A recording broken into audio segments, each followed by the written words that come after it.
સ્વામીશ્રીના નિવાસ સ્થાનથી મંદિર 25 કિલોમીટર દૂર હોવાથી સ્વામીશ્રી સવારે 5 વાગે જાગીને સમયસર પ્રાતઃ પૂજા માટે મંદિરે પધારતા. પૂજા બાદ કથાની રસલહણ કરાવતા. તે ક્રમમાં આજે ગરડા પ્રથમ પ્રકરણના 71મા વચનામૃત પર વાત કરતા કહ્યું કે શ્રીજી મહારાજે રમૂજ કરતા કરતા સૌના જીવમાંથી જગત કાઢી નાખ્યું. હેતે કરીને વાત સમજાય, કાયદા કે દબાણથી ન થાય. આ સ્વરૂપને વિશે દિવ્ય ભાવ હોવો જોઈએ. અહીં મનુષ્ય સ્વરૂપે છે તો પણ એ જ અક્ષરધામનું સ્વરૂપ છે, ને અક્ષરધામમાં છે એ જ અહીં છે. એમાં જુદો ભાવ સમજવાનો નથી. જુદું સમજાય એટલી આપણને કસર રહે. આ સ્વરૂપ મળ્યું છે તે જ સાચું છે, એમાં જ બધું સમજાય એટલે પરિપૂર્ણ નિશ્ચય થઈ ગયો. આ સ્વરૂપને વિશે સર્વ પ્રકારે જોડાઈ જવું એ સમાધિ. એમાં બ્રહ્મપુર ધામ આવી ગયું. આ સ્થાન અક્ષરધામ બની ગયું. સ્વામીશ્રીની આજની વાતો સૌના અંતર અજવાળી રહેલી, પણ તેનો છેડો તેઓ અનેરીતિ રીતે લાવ્યા. અહીં સ્વામીશ્રીના રોકાણ દરમિયાન સવારે 3:30 વાગ્યાથી થઈ જતું સૂર્યનું અજવાળું રાત્રિના 10 વાગ્યા સુધી રહેતું. તેથી ગઈકાલે સાંજે મંદિરની સભા માટે નીકળવાના સમયમાં થાપ ખવાઈ જતા સ્વામીશ્રી લગભગ 1 કલાક મોડા પહોંચેલા. તેના અનુસંધાનમાં તેઓ આજે બોલ્યા, કોઈ તો અંધારામાં ભૂલા પડે, પણ અમે તો અજવાળામાં ભૂલા પડ્યા. પણ હવે સમયમાં આવી જઈશું. આપ સર્વેને બેસી રહેવું પડ્યું તે બદલ ક્ષમા કરશો. અહીં તો કલાક જ મોડું થયું છે, પણ દેશમાં તો 4 કલાક મોડું થાય છે. છતાં પણ સમયસર આવી જઈશું. સ્વામીશ્રીની આ માફી સૌના અંતર કકડાવી ગઈ. સૌ સરળ સૂત્રધાર પર ઓવારી ગયા. લંડનમાં કથાની સાથે પધરામણીનો પ્રવાહ પણ અવિરામ રહેતો. રોજ સવારે 3 થી 4 કલાક અને સાંજે 2 થી 3 કલાક ચાલતા આ કાર્યક્રમ દરમિયાન સરેરાશ 200 કિલોમીટરની મુસાફરી રોજ થતી અને 15-20 ઘરોમાં સ્વામીશ્રીના પગલા પડતા. તે વખતે 4 મીલે 64 મીલે નું દ્રશ્ય કાયમ જોવા મળતું. હરિભક્તોએ ઠાકોરજીને ધરાવવા વિવિધ પ્રસાદ તૈયાર રાખ્યો હોય, ફૂલહાર અને પૂજાપાની થાળી પણ સુંદર સજાવી હોય. સ્વામીશ્રી તેઓની આ ભક્તિને સાર્થક કરે. પૂજન વિધિ બાદ મળે તે ઔપચારિકપણે નહીં, પણ દરેક હરિભક્તની દેશની ઓળખાણ કાઢે, સગાવાલાને સંભાળે, સંબંધ તાજો કરે અને હેત કરી ભગવાનમાં જોડે. આ રીતે દરેકને અંગત સંબંધનો લાભ આપે. નવા ભક્તો હોય તો વર્તમાન વિધિ ચાલે. સૌ હોંશે હોંશે સ્વામીશ્રી સાથે ફોટાઓ પડાવે.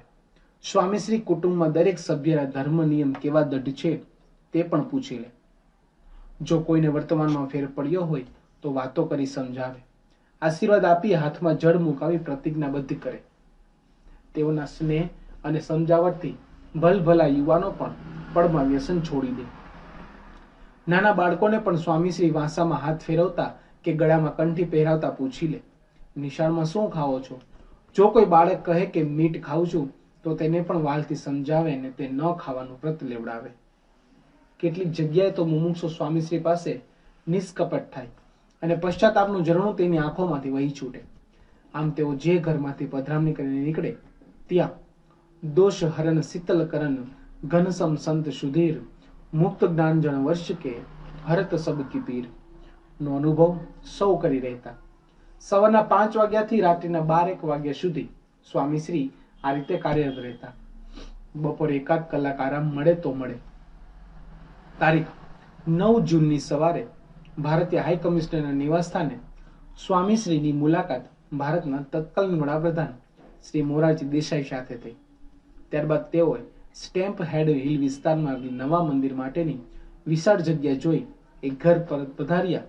ત્યારે તે નાનકડો બાળક હાથમાં રમકડાની બંદૂક લઈને પૂજન કરવા આવ્યો. તે જોઈ સ્વામીશ્રી બોલ્યા, અલ્યા તું બ્રાહ્મણ થઈને બંદૂક રાખે છે?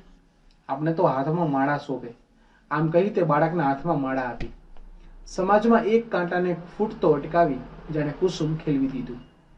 આ કાર્ય માટે જ તારીખ 11 જૂનના રોજ પધરામણી કરી સ્વામીશ્રી રાત્રે 11 વાગે ઉતારે પધાર્યા. ત્યારે કેટલાક ખપવાળા યુવકો હજે લાભ લેવાના ઈરાદાથી રોકાયેલા. તેઓએ વાતચીત દરમિયાન ધીરે રહીને વિનંતીનો સૂર વહેતો કર્યો કે બાપા કાલે એકાદશી છે, પણ આપ નિર્જળા ઉપવાસ ન કરશો. એ તો ઉંમર થઈ હોય તેને બાદ નહીં, આપણે તો હજુ વાંધો આવે એમ નથી. એમ કહેતા સ્વામીશ્રીએ વિનંતીને મચક ન આપી. યુવકોએ ઉપવાસ પર રોક લગાવવા પોતાનાથી બનતો બધો પ્રયત્ન કર્યો, પણ વાયુ વાદળને વિખેરી નાખે તેમ સ્વામીશ્રીએ તેઓની સઘળી દલીલો ઉડાડી દીધી અને જીવનના 56મા વર્ષે નિર્જળા ઉપવાસ કરવા સાબદા થઈ ગયા. તેઓ જ્યારે ઉપવાસ કરતા હતા ત્યારે આહારની સાથે બપોરના આરામનો પણ ત્યાગ કરતા. તેથી તારીખ 12 જૂનના રોજ ઉપવાસના દિવસે તેઓએ વેમ્બલી વિસ્તારમાં સવારના 10 વાગ્યાથી સાંજના 4 વાગ્યા સુધી સતત પધરામણીઓ ચલાવી. પધરામણીઓ બાદ મંદિરે પધારી રવિ સભામાં અવિરત 1.5 કલાક સુધી કથારસ પીરસ્યો. તે વખતે આખા દિવસના પરિશ્રમ અને ઉપવાસની અસરથી મુક્ત રહી વહી રહેલો એમની જોશીલી વાણીનો એકધારો પ્રવાહ જોઈ સૌના હૈયા પોકારી ઉઠ્યા. દેહ અધ્યાસ મિટાઈ દિયો, હે વિષય વિકાર વિસારે હે, એસે સંત પ્રભુ કુ પ્યારે હે. જે હવાના હિંડોળે ડાળીઓ ઝૂલતી હોય છે તે હવાનો વેગ વધારે ત્યારે ડાળીઓ તૂટીને ભોંય ભેગી થાય છે. સવારનો જે સૂકો મળ તડકો ફૂલને ખીલવે છે તે તાપ પ્રખર બને ત્યારે ખીલેલા ફૂલ કરમાઈ જાય છે. જે વરસાદ મૂળિયાને પોષે છે તેની ધારા પ્રચંડ બને ત્યારે તે જ મૂળિયા ઉખાડી દે છે. જ્યારે પ્રકૃતિનો વેગ તીવ્રતા પકડે ત્યારે ટકવું મુશ્કેલ બની રહે છે, તેમ પ્રવૃત્તિનો વેગ વધે ત્યારે પણ ધર્મ નિયમ ટકાવી રાખવા અને અંતરની કુમાસ અકબંધ રાખવી તે અઘરું પડે તેવું છે. પરંતુ આવી આડઅસરોથી સર્વદા મુક્ત રહેવામાં જ સ્વામીશ્રીની ખાસિયત હતી. તારીખ 13 જૂનનો દિવસ તેનો સાક્ષી બની રહ્યો. આ દિવસે સ્વામીશ્રી એક પધરામણી માટે પધાર્યા ત્યારે તે બંગલાની આજુબાજુમાં કેટલાક મહિલા ભક્તો દર્શન માટે ઊભા હતા. સ્વામીશ્રીના ગમનપથ અને તે બાઈઓ વચ્ચેનું અંતર મર્યાદા મુજબનું હતું, પરંતુ જ્યારે સ્વામીશ્રી પગલા માંડતા ઘર તરફ જવા લાગ્યા તે વખતે દૂર ઉભેલા મહિલા ભક્તોનો પ્રેમ પુષ્પવર્ષા દ્વારા ઉછળી આવ્યો. તેઓ પોતાના સ્થાને ઊભા ઊભા સ્વામીશ્રી પર પુષ્પ વેરવા લાગ્યા. સ્વામીશ્રીને ન ગમ્યું, તેથી એકદમ ઉકળાઈને બોલ્યા, નિયમ ધર્મમાં કોઈ સમજતા નથી. વિચરણના વેગમાં મર્યાદાની પાળ સ્વામીશ્રી કદી તૂટવા દીધી નહોતી. આ રીતે આજના દિવસે તેઓ અન્ય એક ઘેર પધરામણી ગયા ત્યારે ત્યાં એક નાનકડું શિશુ સૂતેલું. પૃથ્વી પર ડગ માંડવાનું પણ ન શીખેલું તે બાળક પડ્યું પડ્યું તેના નાનકડા હાથ પગ હવામાં વીંચતું દંતવિહીન મુક્તિ કિલકાર્યો કરતું રહેલું. તેના મોંમાં મૂકવામાં આવેલી ચૂસણી બાજુમાં પડી ગઈ હતી. તેને પાછી કોઈ પોતાના મોંમાં મૂકી આપે તે માટે કલબલાટનો મર્મ હતો. પધરામણીના ઝપાટામાં પણ સ્વામીશ્રી શિશુની સંવેદના સમજી ગયા અને સ્વયં નીચા નમી બાજુમાં પડેલી ચૂસણી તે તેના મોંમાં મૂકી દીધી. આભને અડે એવી પ્રતિભા હોવા છતાં ભોય પર રવડતા અબુધ શિશુની સંભાળ માટે ઝૂકી શકતા સ્વામીશ્રીની કેટલી રુજુતા! સ્વભાવથી આવા સુકોમળ તેઓ આજે રાત્રે પધરામણીઓથી પરવારીને ભોજન ગ્રહણ કરવા બિરાજ્યા ત્યારે રાત્રિના 11 વાગી ચૂકેલા. સુવાના સમયે તેઓ જમવા બિરાજેલા છતાં બોલ્યા, અત્રેના હરિભક્તોનો પ્રેમ તથા ભાવ ખૂબ જ છે તથા મંદિર માટે પણ સારી સેવા નોંધાવે છે, તો આપણે થોડો ભીડો ખમી લેવો. રાત્રે 11 વાગે જમવું અને રાત્રે 1 વાગે પોઢવું એ સ્વામીશ્રીને મન થોડો ભીડો જ હતો. તારીખ 14 જૂનની સાંજે યુવક મંડળે સ્વામીશ્રીના સાનિધ્યમાં વિશેષ સભા યોજેલી. તેમાં રજૂ થયેલા વિવિધ કાર્યક્રમોમાં પ્રશ્નોત્તરી સિરમોર સાબિત થઈ રહી. વાંકડા પ્રશ્નો અને વેધક જવાબોનો આ સિલસિલો કંઈક આવો ચાલ્યો. આ રજૂગુણી દેશમાં ભગવાનને પ્રસન્ન કરવા શું સાધન છે? આજ્ઞા પાડીએ મોટાની પ્રસન્નતા થાય. શિક્ષાપત્રીમાં લખ્યું છે કે જીવ હૃદયમાં રહ્યો છે, તો હૃદયનું પ્રત્યારોપણ એટલે કે ટ્રાન્સપ્લેશન કરે ત્યારે જીવ બદલાય છે. જીવ સનાતન વસ્તુ છે, તે કપાતો નથી, નાશ પામતો નથી, જીવમાં ફેરફાર થતો નથી.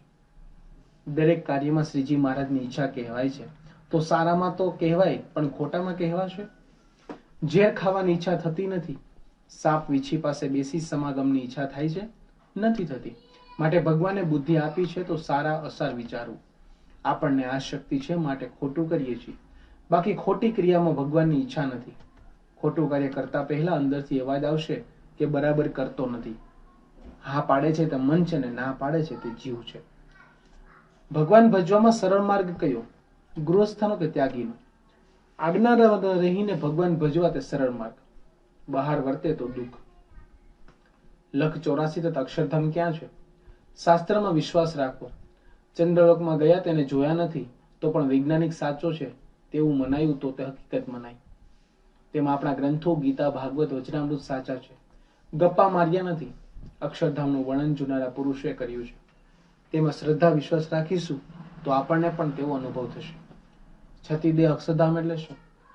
અત્યારે બેઠા છીએ તે અક્ષરધામ જ છે. યોગી બાપા એવા પુરુષ હતા કે તેની હાજરીમાં જગત માત્ર ભૂલાય, તે અક્ષરધામનું સુખ. આમ સ્વામીશ્રીએ જે રીતે સચોટ સમાધાન કરી આપ્યું, તેથી સૌ છતી દેહ જ અક્ષરધામનું સુખ અનુભવી રહ્યા. એ સુખનો સ્વાદ માણી યુવકો એવા તે ઘેલા બની ગયા કે સુખના સ્ત્રોત સમા સ્વામીશ્રીને જ સૌએ પોતાના ખભે ઉચકી લીધા. અક્ષરનું સુખ તેની ચરમસીમાએ પહોંચી ગયું.